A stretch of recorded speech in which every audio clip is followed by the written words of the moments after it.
আমরা একটি মাস রোজা রেখেছি, আমাদের সিয়াম সাধনার মধ্যে অনেক ভুল ত্রুটি হয়েছে।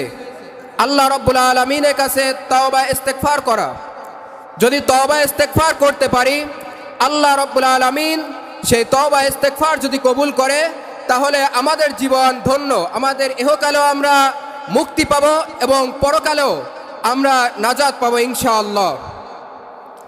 এই জন্য আল্লাহ রাব্বুল আলামিন পবিত্র কুরআন মাজিদের মধ্যে বলতেছেন, তুবু ইলাল্লাহি তাওবাতান নাসুহা, তোমরা তওবা করো একনিষ্ঠভাবে।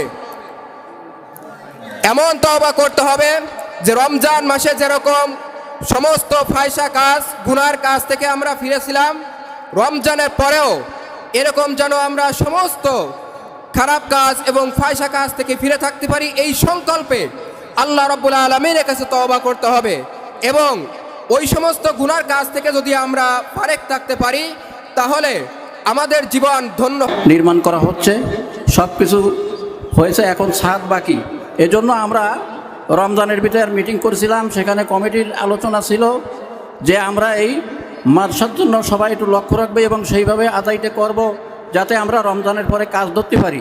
সেজন্য আপনারা একটু লক্ষ্য রাখবেন, যেহেতু গ্রামবাসী, আপনাদেরই দায়িত্ব, আপনাদেরই কর্তব্য, এগুলো তো আর সরকার অনুদান নয়, কাজেই আপনাদের দানে এইগুলা পরিচালিত হয়। এজন্য সকলেই মাদ্রাসার দিকে লক্ষ্য রাখবেন এবং বলা হয়েছিল যে মাদ্রাসার জন্য আমরা সকলেই এই চেষ্টা করব এবং করতেছেন, ভবিষ্যতেও করবেন। আমার এই দাবি, এই ঘরটা আরম্ভ করা হয়ে গেছে, ধরেন যেমন সুন্দর একটা মসজিদ হয়েছে, আপনারা কি চান না যে এই গ্রামে একটা সুন্দর মাদ্রাসা হোক? আপনারা কি চান না? সবাই চাই তো? সবাই চাই তো? একটু হাত উঁচু করে দেখান যে কেটা কারা চান যে এই গ্রামে এরকম একটা সুন্দর মাদ্রাসা হোক। আজকে দেখেন আমাদের পরিবেশের কারণে আমরা ছাত্র রাখতে পারি না, যেহেতু একটা বাথরুম ভালো নাই, এই ঘরে মানে বৃষ্টির আগে পানি পড়ে, ছেলেপেলে এসে থাকতে চায় না। কাজে একটু চেষ্টা করলে অবশ্যই এটা হয়ে যাবে। যেরকম আপনারা ভবিষ্যতের মসজিদ সবাই ধরে করেছেন, আল্লাহর ফজলে শ্রেষ্ঠ মসজিদ হয়েছে, মাদ্রাসা ওই রকমের শ্রেষ্ঠ হতে মসজিদ মাদ্রাসা হবে ইনশাআল্লাহ। এগুলা আমরা একটু যদি লক্ষ্য রাখি, আমরা যদি খেয়াল রাখি, দেখা যায় আদায় করতে গেলে মাদ্রাসার আদায়টা কম হয় কেন? তাহলে বোঝা গেল যে আসলে মুখে যা বলেন অন্তরে তা বলেন না। এজন্য আমরা সকলেই লক্ষ্য রাখবো যে আমরা একটু মাদ্রাসার দিকে আমরা লক্ষ্য রাখি। এরকমের দেখেন, আসলে আপনারা তো সব কিছু দেন। এই গ্রামের আমি যার কাছে যা দাবি করছি সকলেই তা পূরণ করছে ইনশাল্লাহ। যুবক ছেলেপেলেরা তাদের বহুত আগ্রহ আছে। আমি একজনে বললাম যে একটা মাইকের দরকার, আবুল কালাম একটা মাইক সেট কিনে এসে পাঠায় দিছে। একজনে বলছে টাকা দেওয়ার দরকার, সে টাকা দিছে। ওই রকমের একজন বলছে একটা মোটরের দরকার, সে মোটর কিনে দিছে। তো এইভাবে এই গ্রামের লোক, মাস্টার সাহেব বললাম যে এই দোতলাটা করতে পারছি না, আপনি এই দোতলাটা করে দেন। আল্লাহ রহমতে তিনি দোতলাটা করে দিয়েছেন। তো এরকম ভাবে যুবকরা আসলে তারা আগ্রহ আছে। ও যুবকরা, তোমাদের কাছে দাবি নির্মাণ করে এই বিল্ডিংয়ে ছাত্র, বিশেষ করে তালেবে ইলমদের লেখাপড়ার সুযোগ করতে হলে কমপক্ষে 9 থেকে 10 লক্ষ টাকার প্রয়োজন।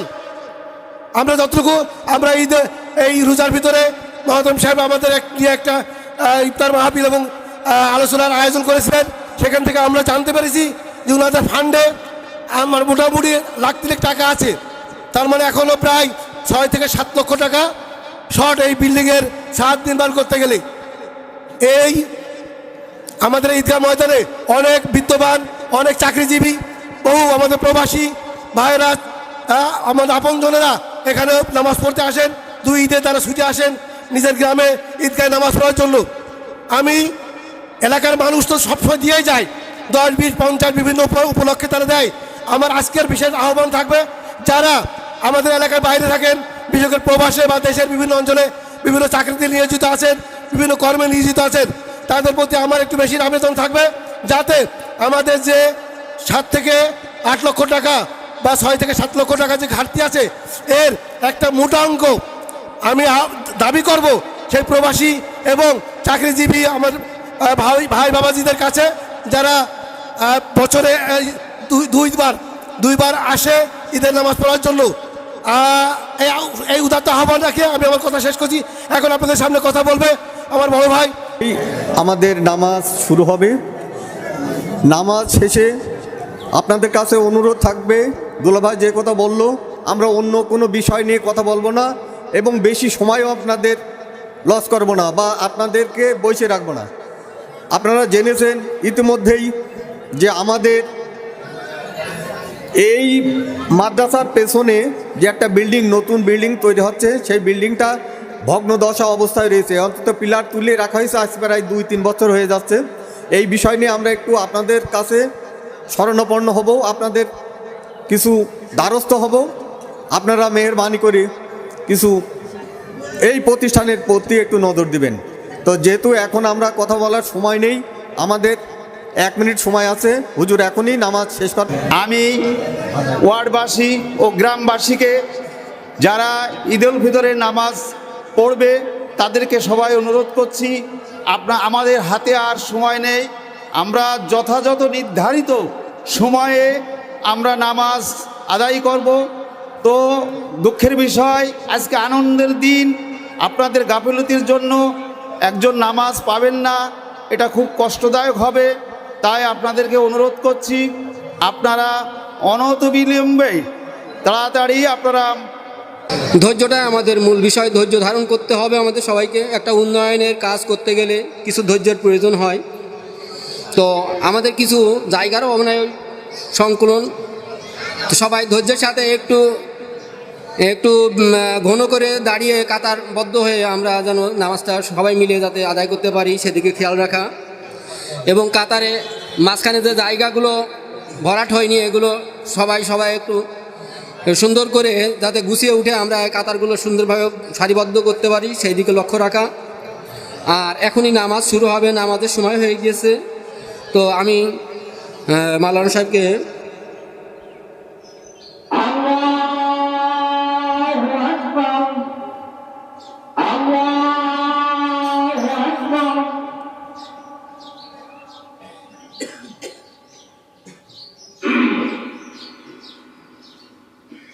Alhamdulillah Rabbil Alamin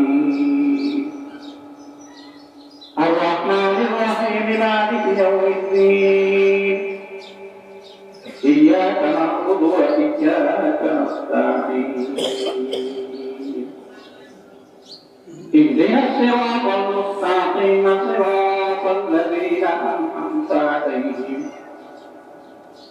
غير المغضوب عليهم ولا الضالين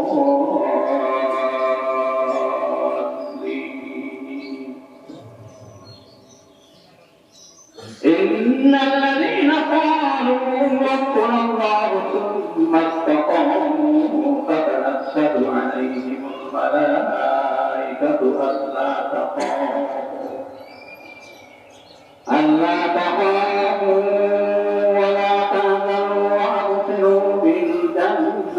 التي كنتم توعدون نحن أولياؤكم في الحياة الدنيا وفي الآخرة ولكم فيها ما تشتهي أنفسكم ولكم فيها ما تدعون نزلا من غفور رحيم الله أكبر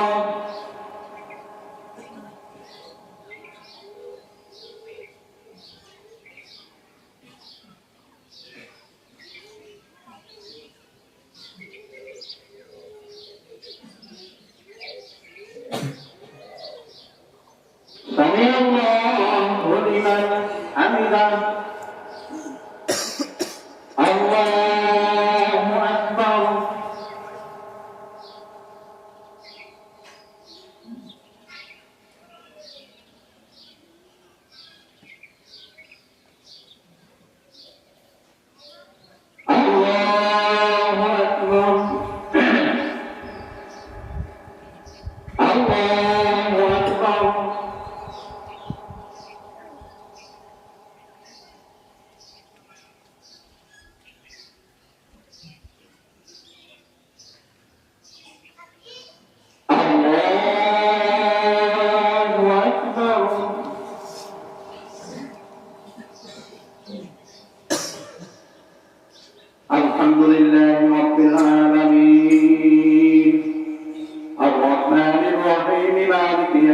الدين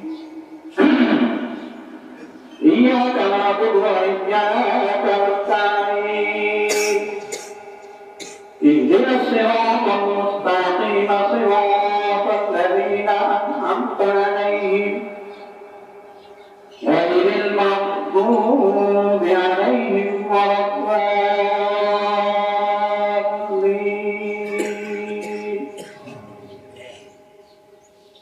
يوم يقوم الروح والملائكة صفا لا يتكلمون إلا من أذن له الرحمن وقال صوابا ذلك اليوم الحق فمن شاء اتخذ إلى